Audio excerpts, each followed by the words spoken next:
Hi everyone, and welcome back to Alchemy, Astrology, and Astro Health. I'm Ira, I'm your host, and I'm here today with Erin Dobbins. She is an intuitive, energetic healer who helps entrepreneurs and inspiring entrepreneurs brainwash themselves into success in life and business. Most people think they need another strategy, but it's really not strategy they need. It is beliefs, patterns, and identities that are keeping them capped, and they need them changed. She helps identify what needs to shift, what healing needs to happen, and what actions need to be taken so you can step into your highest potential, aka become that bitch who goes all in on themselves. Her goal is to help people build a life and business that makes them think, why haven't I been paid $1 billion for just existing? And we love that on this channel. So welcome, Erin. Hi, I'm so happy to be here.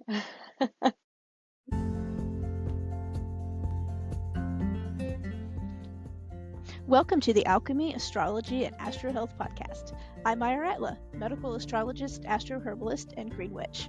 I was diagnosed with endometriosis at 19, and I was told I would never have children. I healed my body through the power of herbs, alternative health practitioners, energy healing, and more. At 28, I had the baby they said I would never have, without any interventions. I refused to believe that my body was not able to heal itself. Along this journey, I stumbled across medical astrology, and it resonated with me so much. I started down the path to learning this unique system that had been used for thousands of years in the medical community.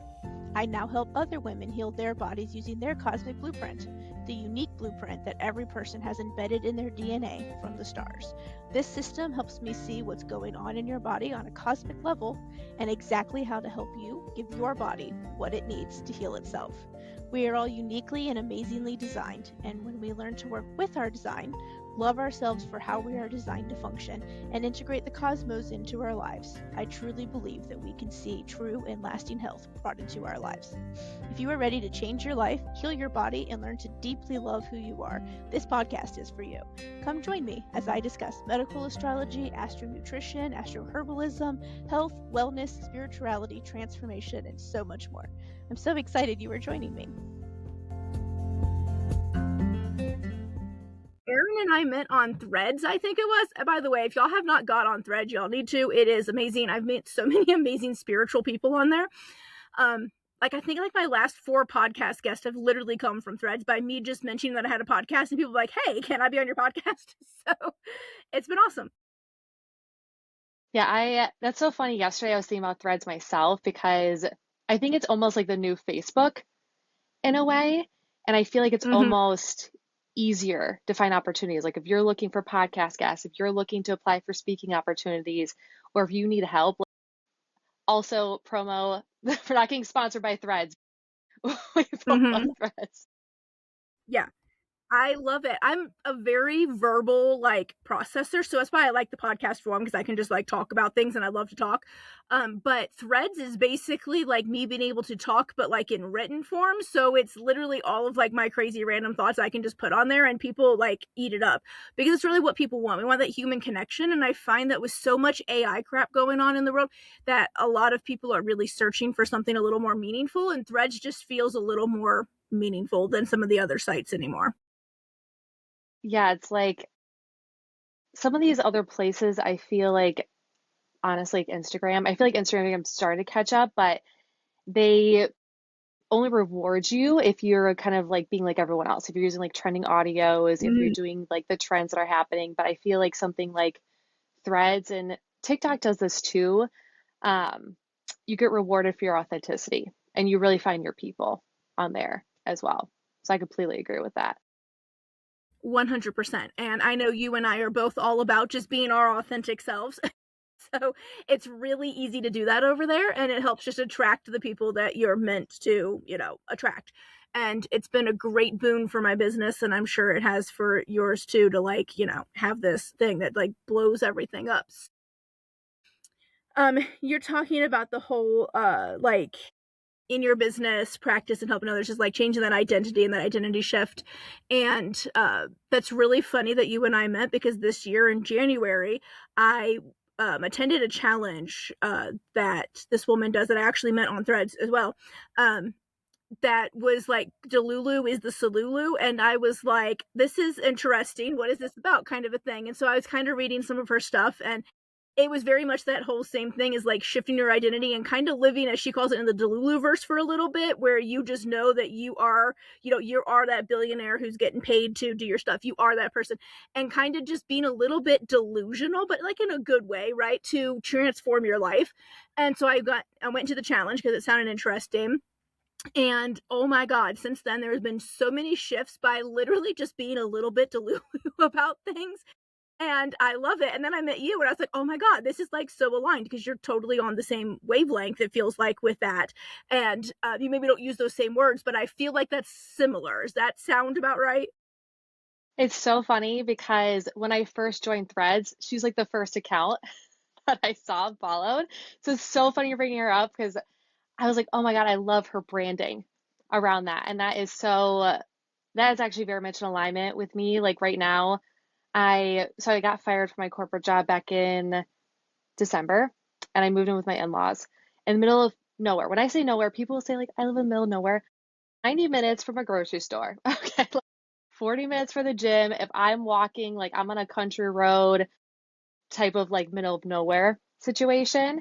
And so I've really had to embrace like living my life now, not being like, okay, when I move to this next place, that's where I'm going to live my life. That's where I'm going to do the things. It's like, how do I do that now? So, like, for example, when I'm meditating in the morning and I'm on the porch and I'm hearing the birds chirp, I'm really telling myself, oh, I'm in my mountain house right now. I'm like living in Colorado. Like, that's like one of the places that I have like a dream to be. Or, making it, even though like dance is like 90 minutes away, making that happen for myself. Cause like, in my I don't like to call it dreams. Honestly, I don't like to call it dream world because I feel like dreams feel far away. I like to just say like this is just what my life is right now. And so I'm a big believer of what can you do right now to live out the life that you desire to have because you can only attract the energy that you're in. Mm-hmm. Yep. And I thought, honestly, until I got into the challenge, I really thought that that's what I was doing.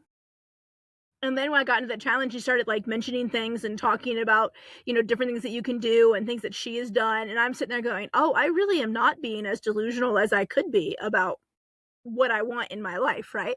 And then that forced me to kind of address why I wasn't doing that. And of course, like all this like childhood bullshit came up that I was like, I thought I fixed this, but apparently not, because here we are coming back around to it. And a lot of it was like a kind of a scarcity mindset from that childhood thing because I was never allowed to have what I wanted. I wanted to do piano lessons. That was a no because it was too expensive or it was too something else, or my brother who was the golden child was needing something that he was wanting. It wasn't a necessity, right? But he was more important, so he was going to get that. So it was just like, so I couldn't do that. Then I had a dream of I wanted to be a vet, so I wanted an animal, like a pet of some kind. Well, we couldn't have a pet because my mom didn't want to deal with the pet stuff. And now that I have kids, I kind of understand that to an extent, but like that just was again another thing that was just like just like it felt like a no for no reason growing up. And so there was just realizing that all of my dreams of things that I wanted to do and be were like totally smashed as a kid. And so when she's like, just what do you like, what's like your biggest dream, like what do you want to go for, I was like, I don't have any big dreams. My big dream was literally to have like a family that actually loved me, which I've achieved. So I'm like, okay, now what, so it was really kind of pushing me into what I really truly did want, like, and healing some of that like childhood scarcity of, well, you can't, and being like, well, fuck yeah, I can, because I'm like, I have adult money now. I can do what I want. Like, I don't need someone else's permission. And it was so freeing to kind of have that. And I'm thinking you probably have a lot of clients that feel that same way too. Like when you give them that permission to just be themselves, that it kind of pops something open inside. 100%. I feel like a lot of my sessions is just a permission slip because the people I work with, and I feel like everyone that's listening to this right now, because I feel like you're only a match for what you hear. So if you're hearing this is you too. But we're here to make such a massive impact. And like our souls will choose to be in these families where we're going to learn the lessons so that we can make those big impacts. And a lot of those things are the trauma that we go through. And then a part of our adulthood is like healing that and then taking those lessons and then being able to bring it out to the world. Hmm. 100%. That's a lot of the work I do. That's a lot of the work I'm even doing right now. When you were saying about the money stuff, thing that I've had to work through to get to my own next like financial level is like transactional love. That's something like I grew up with, and it Hmm. was something I recently realized. My husband surprised me with a trip, which kind of goes back into like living the life you desire. I'm like, wow, I'm actually living the life I desire, but then there was all this guilt that was coming in around it. Like, oh my God, do I deserve this? Am I doing enough to even have Hmm. this? And this memory came up around my dad. And if he ever gave me anything, there was always this expectation, or like if he gave me money, it would immediately be like, you know, oh no, like we're gonna have to eat sandwiches for dinner now, or oh no, like we're gonna have to do this. And so I got in my head, if someone gives something to me, then it has to be met with guilt, or has to be met with I'm taking away from them versus adding to Hmm. their life. Oh yeah. Yeah, that is so relatable because that was so much of my life too. It was basically like if I ever did get something that I really wanted, it was always, well, now your sister can't have this, or now your brother can't have that, or now, we're, barely gonna make the rent payment or the mortgage payment or whatever, right? And there was always this guilt that it was somehow my fault for wanting things, and now everything in life was going to be fucked up because of what I wanted. And so it puts a lot of shame and guilt on you to not want things, because wanting things is going to harm the rest of the family, and kids especially, but people in general, because we're biologically wired this way, want to be part of a family and want to feel accepted. And when you feel like every time you want something it's damaging the rest of the family, then you're harming the family. You don't want things anymore. You learn to stop wanting things because you don't want to harm your family, right? You want to be accepted and loved, and it's so damaging. And so I have been, having kids changed so much for me, because I was like, oh my God, like I don't know how to parent these kids because I only know one way to parent, and it was my parents' way, and their way sucked, and I've been in therapy for years, so I don't want to do that to my kids. So like now what? And there's all that healing that comes with having kids. And now I've hit perimenopause, and I'm discovering that perimenopause is very much like that all over again, but in a different way. This time I'm literally out of fucks to give. I have no energy left to keep these energetic barriers where I'm hiding all this stuff and the shame inside. I don't have the energy to just like do that anymore. And my body is just like, it's like a reawakening time. Like I feel like I'm going through like another spiritual awakening without really it being a spiritual thing, and just like getting rid of all this crap. Like all this crap is coming up, and I'm just like purging things left and right. Like for the last 2 years, I just feel like I have like purged so much crap. And it's just because I literally don't have the time anymore and the energy to keep stuffing this stuff back inside and just shoving it down and saying, whatever, I'll deal with it later. And I really love that about perimenopause, where it's literally giving me permission to just like fix things. But it's like been really difficult too, because again, you're going through all this stuff that's bringing it back up. And so that challenge, and just meeting you and getting to talk to other people who really believe that, hey, yeah, you really do deserve these things because you exist as a human, and it's just like a human right, it has nothing to do with anything else, has literally been like so free. Oh my God, like that, you saying that, like that's been the bane of my fucking existence. Like if we're talking about recurring soul lessons, feeling like you're enough just as existing is, yeah, that has been like my biggest, and that would just be the thing I will be working on for the rest of my life. Just because like Same. if I'm, what I mean? It's like if we're meant to help people have permission slips to like be who they're gonna be, you, the healer or the space holder or whatever, like you have to be almost like deepening in your lesson compared to even the people that you're helping with that. And yeah, it's funny like talking about um feeling guilt about when people are giving to you, which is like it's a family thing, it's a school thing, it's a societal thing. It's even like if like a kid gets like you get first place and this kid gets second place, all of a sudden in your head you're like, oh my God, I took away from this kid getting this placement. Or Mm-hmm. oh my God, I got the promotion and somehow this like hurts the other part. Like all these things in society with that.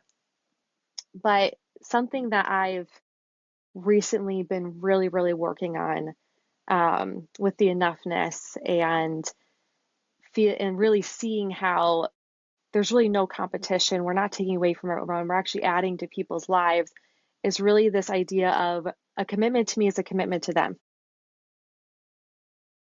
And it's really seeing that when you do fully commit to yourself, when you really go after your dreams, you're actually helping other people. Like, for example, if you get on your purpose and whatever your purpose is, maybe it's an entrepreneur, maybe it's working for a company, whatever that is, you're actually helping everyone that's sole contracted you, like everyone before you even came here that said, I'm going to work with this person because when this person gets on their soul pull and their soul path and their purpose, then oh my God, I'm going to finally be able to get into mine because they're going to connect with you some shape or form. That could be in a friendship, that could be like in a clientele way. Mm-hmm.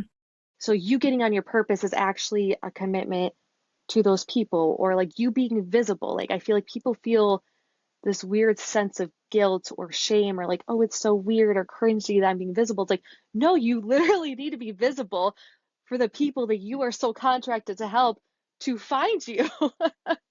Yes. or or like or even as small as if a friend gives you a gift or someone helps you in a way, it's like that's helping them. That makes them feel really good for the Mm-hmm. day. That makes them feel like the good friend, the good husband, the good partner, whatever it is. So that's something I've been really playing with lately is like a commitment to me is a commitment to everyone around me. Like no one's getting hurt by you committing to yourself. They're actually bettering their lives because of it. Yeah. Oh, I love that because I feel that so much because it's been such a process. Again, when you're raised with that guilt of you're taking away from everybody because you have a want, and not necessarily a need, but like a want, that it's wrong and it's so damaging and hard to get over. So I'm glad to see I'm not the only one, but I'm also like, it's sad that I'm not the only one. You know what I mean? Like, I feel like so many of us, especially those of us that are millennials that were raised by the boomer parents and not like the Gen X parents, are just like, oh my God, my parents are 1000% boomers. They're very late boomers. They're at the very like tail end, but that doesn't mean anything. They still very much have that boomer mindset.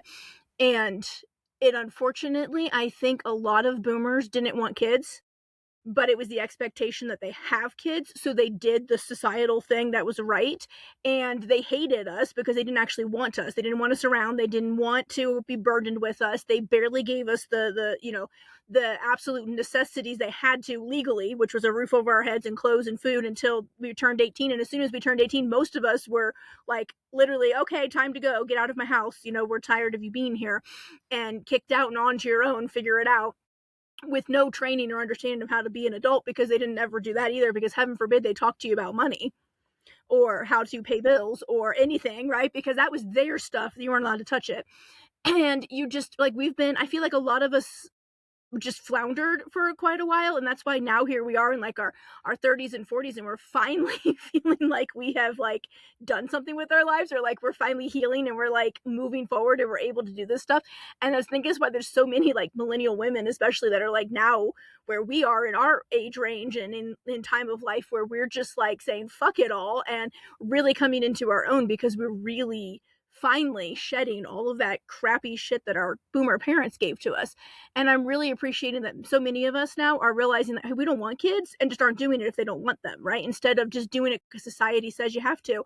And we're in that case, it's going to be better because you're going to literally not be raising human beings that you don't want and that you can tell you don't want them, and traumatizing another generation for nothing but societal beliefs and expectations. And that's why so many of us too that do have chosen to have kids, have boomer parents, are completely uninterested in being grandparents either. Mine don't ever care if they ever see the kids, like ever. If they never see the kids, they're just all too happy to never see them. If they never talk to them, they're fine with that. Like, they don't want anything to do with them. They don't want to watch them. They don't want to see them. And I just find that so weird because we literally were shuffled off to our grandparents' house every summer. As soon as school was out, bye. And my grandparents lived in a completely different state than us. Like, we weren't just shuffled like down the street. We were literally shuffled to an entire different state for like basically the whole summer. And both sets of our grandparents lived in that same area, so they would just bebop us back and forth between their houses, and we would be there like most of the summer. My parents now, they want nothing to do with grandkids. Heaven forbid you try to have them watch them for an hour so you go on a date night. Then much less all summer. And I'm so glad that all of us seem to be breaking that, because it's miserable. And my kids are like, what did we do wrong? I'm like, nothing. They didn't want me, and they don't want you now either. Sorry. Yeah. I mean, I think our, like, the millennial generation is really the, um, like, chain breakers. Like, I feel like every generation breaks their own chains and does what they can, but there is something really special about this generation. I see in so many of We us, like, have we're Pluto just, and Scorpio, I mean, which is that the makes a chain lot of breaker. sense. Okay, that makes so much fucking sense because I feel like we, like, could walk so like everyone else could run. Like, we are like the ones who are finally saying, like, even like I look at like corporate America, like I feel like we're finally ones saying, like, no, I'm not gonna fucking do this anymore. Like, I'm not gonna deal with this societal bullshit anymore. I'm fucking done.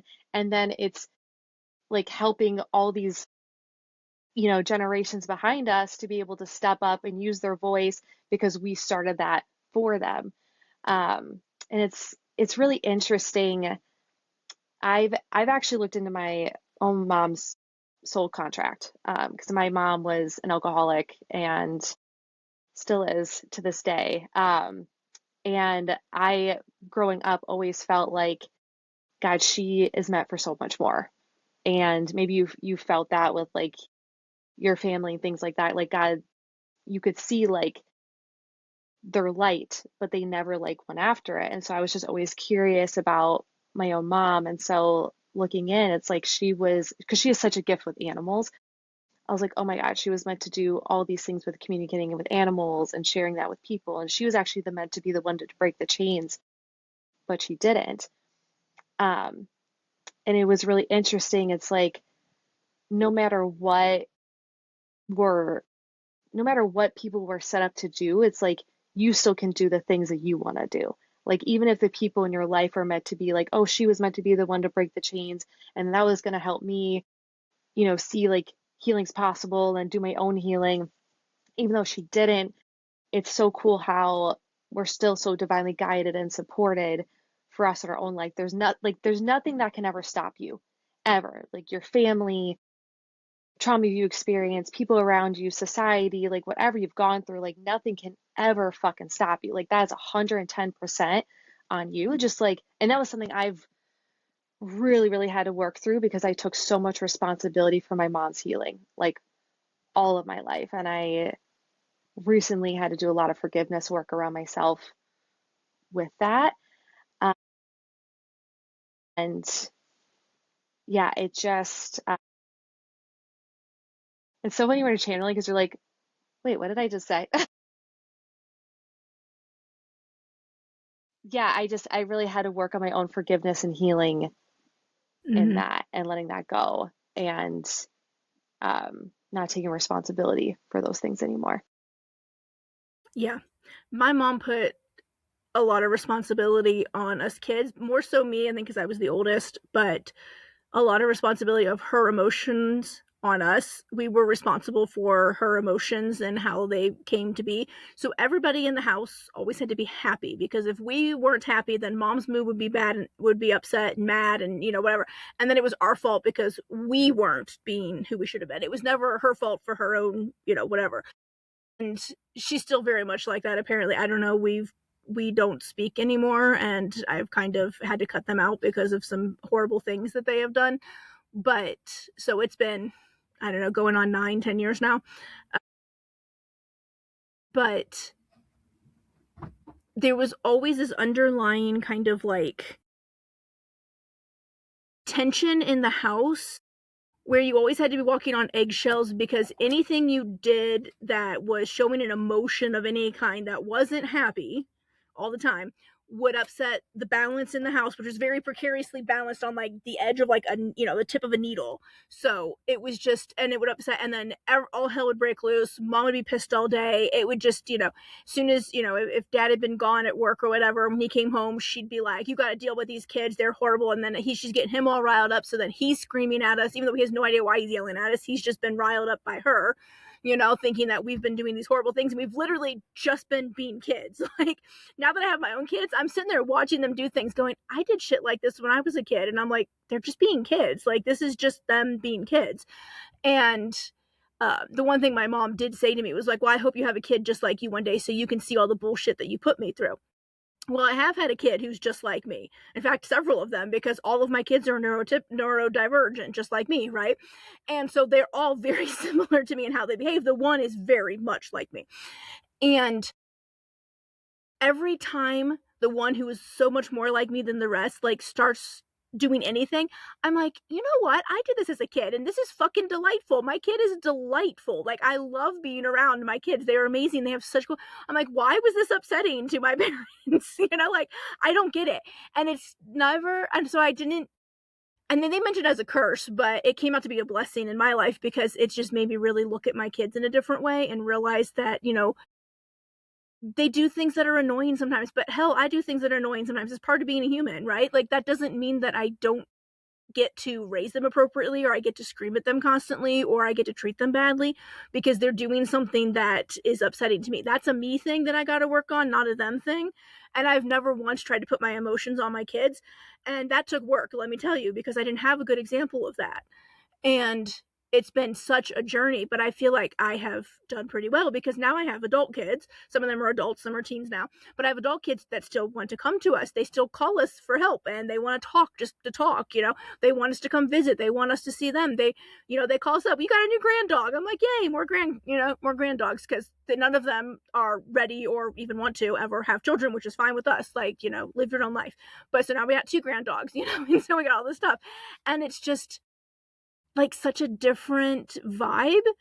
Like, because I don't ever, even when I left, I didn't want to call my parents or talk to them because they never fostered a relationship where you could come to them. In fact, I don't know if I've ever said this on the podcast or out loud really to too many people, but on the day that I got married to my first spouse, my dad, right as we were standing outside the doors to walk down the aisle, I agreed to have him walk me down the aisle. I don't know why, because I didn't really want it, but they were like, it was easier to keep the peace back then than it was to ruffle feathers.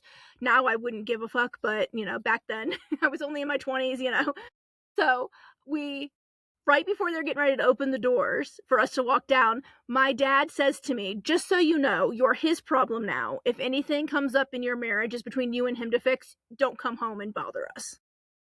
And then the doors open. I'm supposed to walk down the aisle and be all happy and smiley while I'm like reeling from the fact that he basically told me, you're never welcome back in our house. If you ever have a problem, we are not a safe space. No. And it's what left me in an abusive marriage for 5+ years, because I had no safety net. I had nowhere to go to get away from the abuse, right? And I'm just sitting there now that I have kids. I'm like, what the fuck? And it's just, I'm so glad that we have broken that and that we are changing that in our generation. And I've seen my kids setting boundaries with us and with other people so much easier than I ever was able to. And I'm glad that we have been able to do that for them.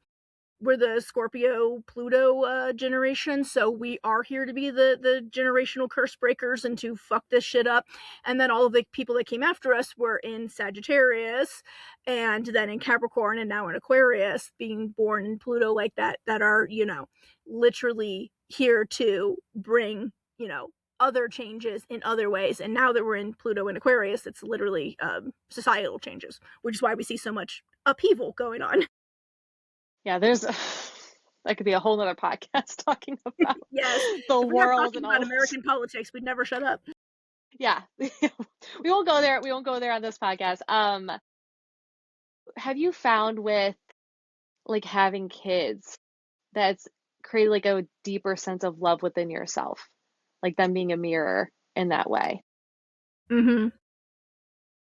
Yeah, and my kid that I said is the most like me. So I'm a Scorpio, and I got like a ton of Scorpio placements, so it's not like I just have like one Scorpio placement, so I have a lot. And So they always say that if you do choose to have children, there's always like at least one kid who's like literally like your soul opposite, that's like here to really show you kind of like as a mirror and who you really are, and to help you heal those parts of you that weren't when you were a kid. Well, my one that's most like me is a Taurus, which is the sister sign of Scorpio. And she is just such like a different kid than I was growing up, and the fact that she's not been in that environment, so that's totally helped.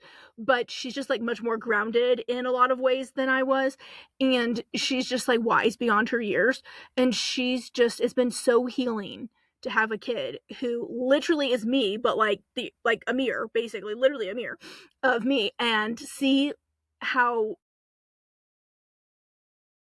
it could have been if my parents hadn't been like they were, and just how amazing that is to really help heal that inner child of me, because I get to do all these cool fun things with her now that I always wanted to do as a kid but never was allowed to, and now I'm like, oh yeah, let's go do this.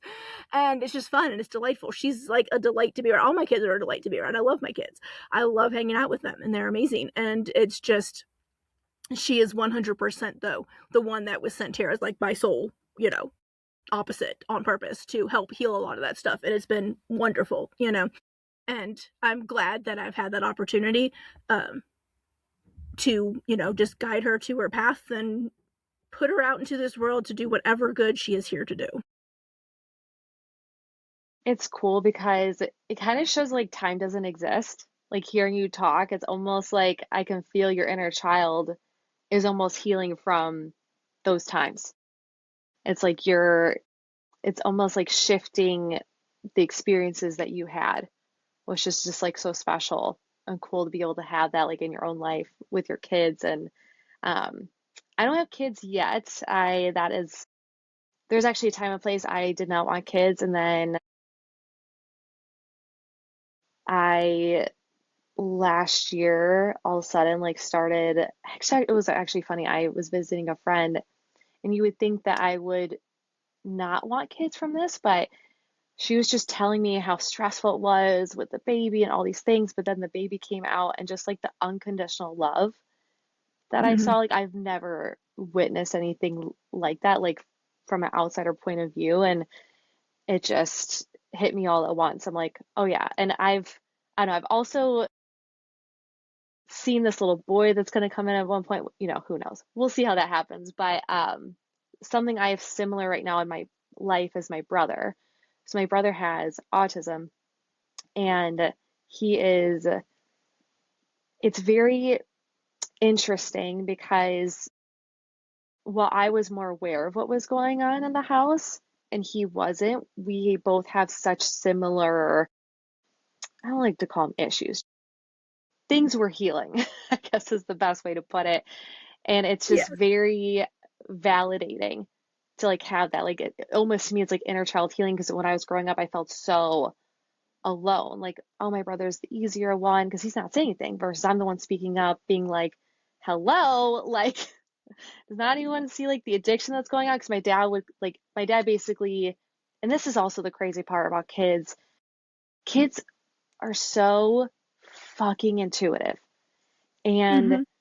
they can pick up on your energy without you even saying anything. They are literally reading minds, like Mm-hmm. even before they can speak. And so it's like I felt energetically that like my dad's like, oh, you take care of your mom now. And it was like on me to do that. And Mm-hmm. so it's just very interesting with my brother, seeing him now. He's a couple years older than me, but seeing we have very similar things that were healing while he felt it, versus I actually really knew what was going on. Um, whether that was like he wakes up with nightmares. I used to wake up with nightmares. Like he has like binge eating stuff. I've had binge eating. It's just very interesting how much of a mirror he is to my experience, and it's just like a constant Mm-hmm. validation um, of what I experienced and not feeling so alone. And that and he's also very healing too, because um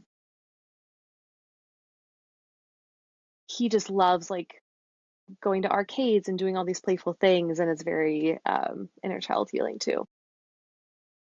Mm-hmm. Yeah, I can see that. um I think it's funny how you can live in a house with siblings and you both go through the same thing with your parents, you think, right, in your experience, but you're, like you said, you really notice it from a different perspective than he maybe did. And I've noticed that too with like my siblings. My brother and I don't speak, um, for multiple reasons, um, that are beyond mentioning on this podcast, but definitely very good reasons why we are not in touch with each other. But my sister and I recently like reconnected. We went for a period of not speaking. It was a huge thing with, like I said, my parents were, we cut them off for a reason. And this was part of it too, was they got my siblings involved and had them cut. Like, it was just like crazy. And so I didn't speak to my sister for probably 2 years, which was really hard for me because we were like besties, right? We grew up doing everything together. We shared a room our whole life until I turned like 16, I think it was. And then we finally moved to a house where we had enough bedrooms for everybody. So then my sister and I got our own bedrooms.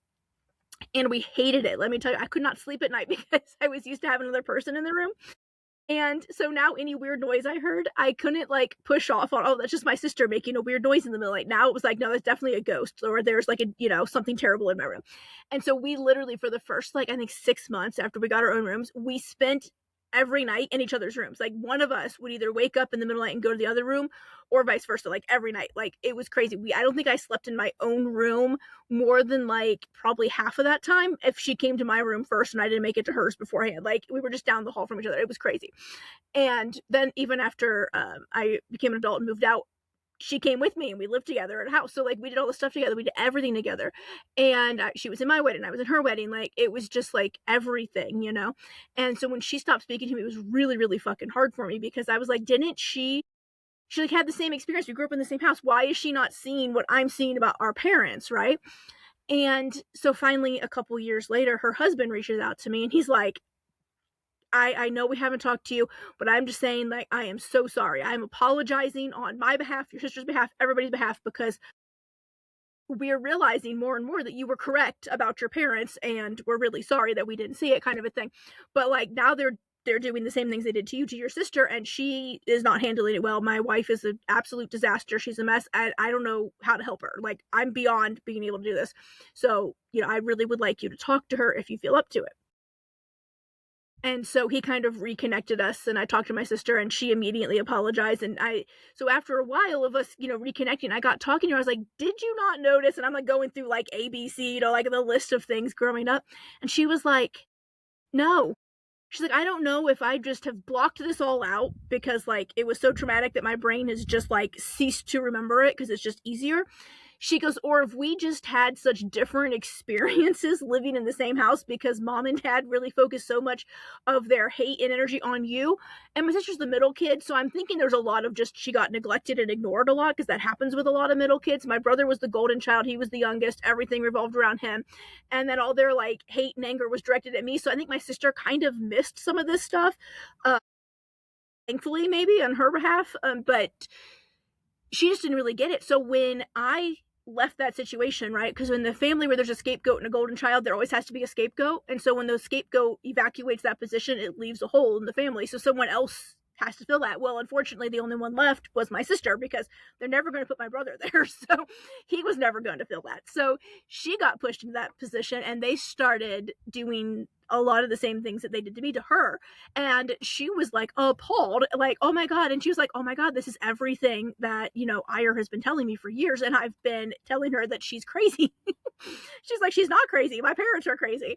And so we've been really reconnecting over that, in the past few years. And then she really got to the point where she ended up having to cut them off too because of some of the horrible things they were doing and saying to her. And so now 2 of their 3 kids don't speak to them anymore. And my sister says to me one day, I just wonder what they're telling people when 2 of their 3 adult children don't speak to them. And I said, well, as usual, they're probably playing the victim where it's our fault, right? We're the horrible ones. We just don't speak for no reason whatsoever. But yeah, it's just been interesting to see that it's such a different experience, even though we grew up in the same household. And I think a lot of it was just because my sister is just the middle kid and she missed a lot of it because my parents she got a lot of neglect too. I will say that she didn't have an easy childhood. She was neglected in a lot of ways, but it was different from my experience. And I think that she also had a different way of dealing with things. My sister is a Taurus as well, probably why we're such besties, but she was a Taurus too. And she just deals with things internally more so. and kind of just like tamps him down and then like keeps trudging on. And I think, I don't know any of her other placements. I haven't really ever looked too deeply into her chart, but I'm sure there's, something else in there too that makes her do that. But she just, I think, dealt with a lot of it on her own. And I was much more being Mars ruled. I'm a very, a very vocal, when I'm upset, I'm very vocal about it. I have to say it out loud, right? Like I'm, throw it out there and then but I process it internally first. And then, so when by the time I explode and I'm like verbal about it, it's been a while. I've been thinking, and I can bring all kinds of points that no one wants to hear to the discussion. And so I think that also didn't help, was that I was loud about things and not being okay. And my sister was much more quiet. So she kind of got, skimmed over a little bit because she wasn't a problem. So that's interesting you say that about you and your brother, because it sounds kind of similar. You were more vocal about things and he was more of like an internal kind of processor. And so maybe missed some of this stuff because he wasn't loud about it. So they could ignore him a little. It is very interesting when I was hearing you talking. It's like, it's interesting. Yes, we can be in like very similar situations, but our souls sign up for like the different lessons we're meant to learn in those different situations. And so like her soul is like, okay, we're gonna go in the same family, but I need to be the middle child to learn this exact lesson. Like you needed to learn like your lesson from you being like the scapegoat, or your brother being the golden child, like learning his lesson. So it's just really interesting how our souls sign up for what they do for us to learn the lessons we're meant to learn. And also too, it's very interesting how far, not saying this is to your sister, but like how far people will go sometimes to keep the other side of the delusion of their life. Because I also, when you were talking, I was like, oh my gosh, we have very similar stories, because I also like you were like very loud. Like if I ignored it, all of a sudden it would just come up. Like I just could not keep my fucking mouth shut about like what was going on. Never. It was just like, I think sometimes when you see, it's almost like some people, and it feels like you and I both, like our souls were like, we will see through the bullshit. Like we can't, put the glasses on. We Mm-hmm. can't like be under the delusion of things, like, and we're meant to call that out, which causes a lot of stir in situations. And so a lot of times like that can kind of shut our voices down and make us invisible, because we're like, well, fuck, if every time I say something I'm getting in trouble, or someone's not liking me, or I'm not getting love, then it's like eventually you're just like, well, fuck, then I'm just not going to say anything. And that's just Mm-hmm. the way to be in life. So, yeah, like I saw my dad like really create this, very much the way I can visualize it is almost like I like to call, like, I lived in a glass house. Like everything had to be perfect. I know you mentioned that earlier with yourself too. It's like, if I like, we weren't allowed to talk about, like, the first time I ever told anyone my mom had addiction issues was when I was 16. So like 16 years I didn't say anything. And I remember when I said, I felt so freeing, or like people thought Mm-hmm. I had this perfect life, but I was Oh like severely depressed, fighting off thoughts of dying for like most of my life. And like no one knew it, because you get so good at putting this mask on because you live under a roof with people who've wanted, they're like, if we create this perfect life, then nothing can happen. If everyone else around you thinks it's perfect, yeah. then Mm-hmm. somehow it makes it perfect. And it is, yeah. um yeah, and it just creates, it's delusion of the other way. It creates like a lot of hurt and pain, versus like actually just doing the healing work that needs to be happening, which also like can, there's pain and healing, but on the other side there's a life you actually want to live Mm-hmm. and desire to live, versus if you live in this life where you pretend everything's okay when it's really not. You can't actually live the life you desire, because you're living like a fake, inauthentic Yeah. life. Oh, yeah. 100%. I hear that. It's so along that line, and something else you said earlier kind of sparked this too. When you said that kids are like so intuitive and pick up on things. So all of us are born with like all of our clairs online, right? The clairvoyance, the clairaudience, the clair, sentience, all that stuff. And then society, family, whatever, like kind of causes us to suppress it, right? And then eventually it will come back online for a lot of people, depending on, again, your soul contract and blah, blah, blah. And so for me, mine came back online very quickly when I had my uh my first baby. Like literally like within hours I was like of giving birth. I was like hearing voices in my head that were not mine, but were not like like schizophrenia either. You know what I mean? Like we're telling me to do anything harmful. They just were like there. And I was like, Yeah. what in the world? And then like I literally had a moment at one point when she was around like 2 weeks old where I literally sat up straight in bed in the middle of the night with no outside stimulus to have caused this and said something's wrong with the baby. And I flipped on the light and I looked in the bassinet next to the bed and she was literally blue and not breathing. But there was no she wasn't making any noise. So there was no way that I heard anything, but it was like this instinct inside of me was so connected to her. I just knew without knowing, like truly, that something was wrong, right? And obviously she's fine now because, here she is and she's a teenager and, all that stuff. But the point is, all that stuff came back online very quickly and it was very overwhelming. And eventually it's led into me doing what I do now, and I am super intuitive about a lot of different things, and it's brought a lot of things up and it's really pushed me into what I do. Did you have any kind of like similar experience with having had that and then it kind of got suppressed and then it came back, and that's kind of why you do what you do now? No, that's a great question. One, that's so fucking cool. Like when you think about motherhood, like it's like this creation. So it's cool as like you had like this rebirth of your own. That's really cool. Um, it's funny. I have a like when I was younger, I was obsessed with angels. Like think about a 2-year-old going to a garage sale and being like, I want an angel statue, not dolls, angel statue. I still have them, like a whole, I can't even show you guys. My arms are so big of how many angel statues I had. I was obsessed with angels, and then I remember when I was also younger, I called it the magic wall. Mm-hmm. And I would be like, oh yeah, like every night I would go visit these kids and I would play with them. And then I still have this memory of like my body floating, like my soul like floating back down into my body. And so I have very specific memories around that. And then they got shut off, which when I was younger, around that time, I went through experienced a lot of sexual trauma. And so I honestly, this is probably the first time me talking about like making that connection of like, oh, that's probably when it shut off, was around that time period because it was in the same house in the same area. And and then I'm trying to think of like when it really came back on for me. I think of it was about like 3, 4 years ago, 5 years ago, when I was living in Denver. Started because I grew up Catholic, and then I was like, some seems off. And so I kind of went on my own journey of like figuring out, my connection, God, source, universe, however you like to call it. Um, and then I just got called to, it was like some event, and they were doing like, because I've always been open to kind of like tarot card readings and things like that, because I've always thought it was kind of cool.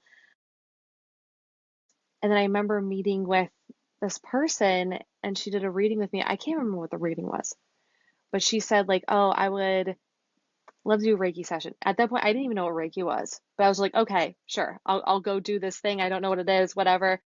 I go to this person's house, didn't even know her, in her apartment. She does a Reiki session on me and she's like, "Hey, I'm feeling really called from your guides to tell you that you know, I'm offering like the spiritual mentorship." And I just got called like, "Yes, I'm gonna do this." And like it was really working with her what really started opening up my gifts again, like what are guides, what is energy work and things like that. And it just it goes to show that we all have intuition, we're all connected, that it is just so important to follow those intuitive pulls. Like even when it doesn't make sense, like me showing up to someone's, I mean, obviously think about safety, right? But like me meeting this girl, being like, you know what? Yeah, I let me try this out. And then her saying that and being like, I do feel called to it. And I feel like sometimes our ego and human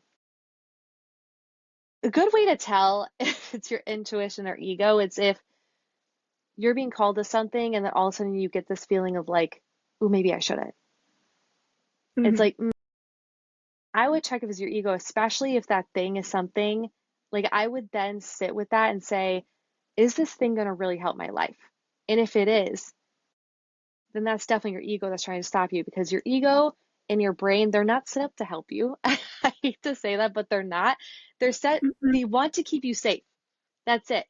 Even if Hmm. safety doesn't mean it's getting you to your purpose, like safety could mean being even in like dangerous situations.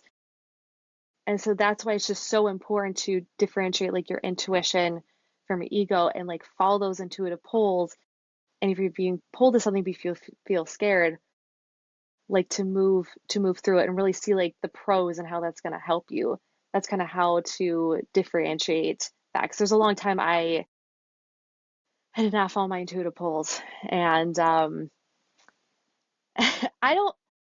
It just takes you the longer way around, and I don't want to say like it pushes you back, but you can be so much more forward if you follow those things, even if they feel weird. Even and especially people are telling you you're crazy for it. It's usually a good sign that you should also go do Yes. it. Yes. The more crazy people think you are, the more likely you're on the right path, uh, for sure. No, I love that too, and I think when you said that about, like, the sexual trauma, um, our creativity as women, our, like, ability to birth things out into the world, whether this is an actual human or just an offer to other people helping, comes from our womb and our, like, that area in our lower pelvis, right? Whether you have an actual uterus anymore or not, that's not the point. The point is that's where our seed of creation is. And I think sexual trauma can really suppress that a lot of times because it puts a negative energy in there around creation. Um because you were forced to do something that is forcing your body to create potentially, right? If you get pregnant from a rape or whatever, now you're being forced to potentially do something you don't want to do, and it kills some of that creativity. And I think that's where a lot of us too, our intuition lives there. Our, like, it's like our seed of pretty much everything as women, right, that we have. And that was, now that you say that, that also sparked something that there was some of that in my life as well as a, a young kid, and then again into like my late teen years. And I think that was probably a lot of it too. Was it just you didn't feel safe in your body to create anymore or to listen to it? Oh, 100%. It's very interesting talking about threads, but like talking to you, I'm like, oh my God, I see why we connected because we're so aligned with the things we're talking about. And it's so interesting because recently I hired an intimacy and sensuality coach because I've done a lot of work around healing around my sexual trauma, but there just gets to a point where you're like, okay, it's time to like get help with Mm-hmm. people. Yeah. And I felt like I had this pull of doing it for multiple reasons. Obviously, like who doesn't want to have a better sex life, but also too, I felt like it's gonna really help my business. And us talking about this now, it's like, yeah, if you don't feel connected to your creativity, or even like for me, a lot of it was about feeling like play, sex and things like that, sensuality is supposed to be playful and fun. Mm-hmm. It created this connection to it that it was wrong, that it was bad, that if you allow yourself to flow, to play, to do these things, that's going to end in pain. Mm-hmm. And that can really take you from like also living the life you desire if you have a connection that takes play. Because yes, our souls come here to grow, but they also come here to play.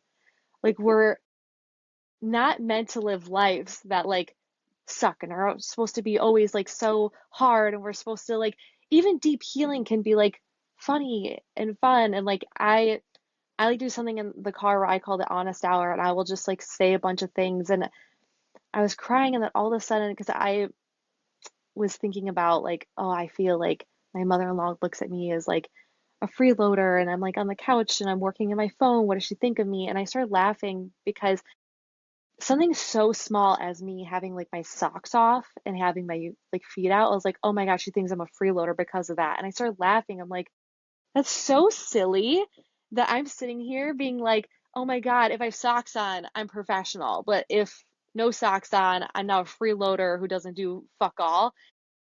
Yes, It's just totally, like totally rational. totally rational thing to think. And it's just, yeah, it's so important to like bring play back into our lives and like bring healing around that. And us talking about all like the creativity part of that. And it's like, oh, that makes a lot of sense of why I got called to this coaching again, following your intuitive pulls. Because yes, it's going to help in my intimacy, but it's also like really breaking that connection I've made play to pain and Mhm. allowing playfulness to be this like really fun thing again. And it's so essential in our lives to do anything is to have play. If you take one thing away from this podcast, go play. Go have more fun and play in your life because it's Yes, so essential for creation. It really is. it is. I have so much more I could say, but we are literally beyond our time limits. So Okay, we're yes. going to have to stop. But if anybody wants to know more about you, where to find you, talk to you, work with you, where's the best place to come hang out with you? Yes. Instagram, it's Erin Dobbins. So Erin Dobbins, DOBBINS_. Having my website currently worked on. So if you go over there, by the time this comes out, you can click the link in my bio and my website will be there ready to go. All right, that sounds wonderful. Thank you so much for coming, Erin. I am so glad we got to chat today. And thank you, everyone, for listening. Have a great day. Love and light. Thanks. All right.